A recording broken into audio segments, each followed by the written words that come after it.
Welcome back to another daily problem walkthrough. Today we are tackling problem number 3720, lexicographically smallest permutation greater than target. Real quick, as we go through this, if any part doesn't make sense, just drop a comment below and I will gladly reply and help you out. Here is the problem page itself. It's a little bit wordy, so let me break it down into simpler terms.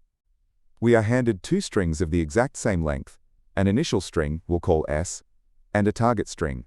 Our mission is to scramble the letters of our initial string so that the new word comes alphabetically after the target string in a dictionary. There could be many ways to rearrange it to be larger, as we see here. We specifically want the one that is the smallest among all those larger options. Basically the closest possible word that still wins. We will be mapping out the logic using Python for the walkthrough today. The first way to solve this is sequential enumeration, where we just try to build our answer from left to right, matching the target exactly for as long as we can. Problem with going left to right is that every time we decide to keep matching the target, we have to pause and do a heavy check to see if our leftover letters can still mathematically beat the rest of the target down the line. Here is the full code for that first approach if you want to pause and study it. But I actually want to spend our time today on the second, more optimal method. This brings us to approach 2, reverse greedy. Instead of struggling left to right, we completely flip the script and work backward from the end of the word. The big brain idea here is that we want to keep as much of the target word intact as possible at the start. So we step backwards through the target to find the very first spot where we can comfortably increase the letter. To do this efficiently, we use a single frequency list. It tracks our surplus. We add the letters we have and subtract the letters the target requires. If any number is negative, we don't have enough to match the target.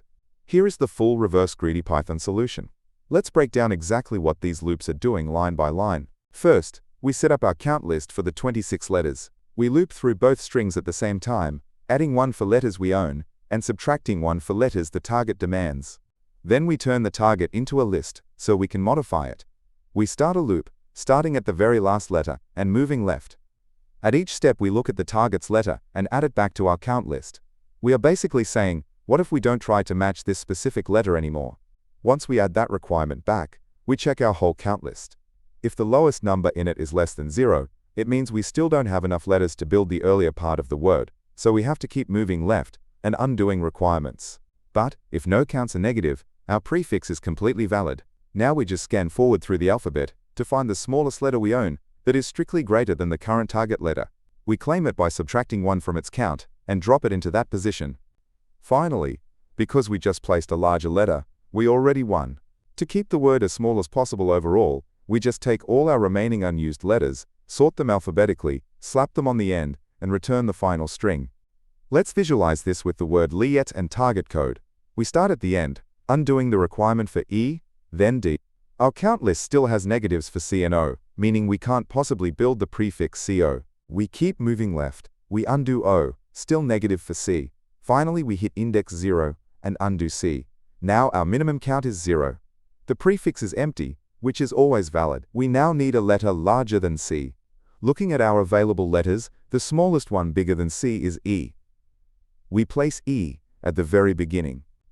Then we take our remaining letters, which are E, L, and T, sort them alphabetically, and attach them. We get EELT, which is our answer. As always, we need to think about edge cases. What if our starting letters are just entirely too small to ever beat the target? Well, our reverse loop will go all the way to the beginning, never find a valid combination, and gracefully fall out to return an empty string.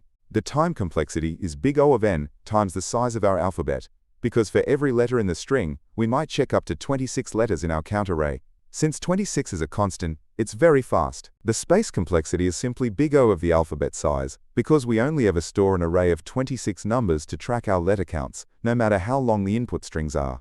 Here are the key takeaways from this problem. First, if building forward requires too much look-ahead checking, try working backward.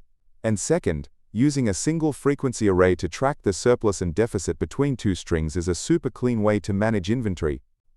As promised, here are the full solutions for Java, C++, and JavaScript. Instead of pausing and typing these out, you can just grab the exact code from my website, using the link in the description. Here is the full reverse greedy solution written in Java. Next up, here is the exact same logic written in C++. And finally, here is the solution in JavaScript. Before you go, you can probably tell my voice is generated by AI.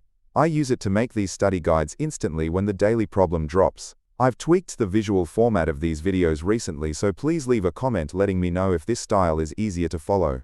If these quick visual breakdowns help you learn faster, consider supporting the channel at the Buy Me a Boba link on screen. Make sure to like and subscribe so you don't miss tomorrow's daily problem, and keep coding.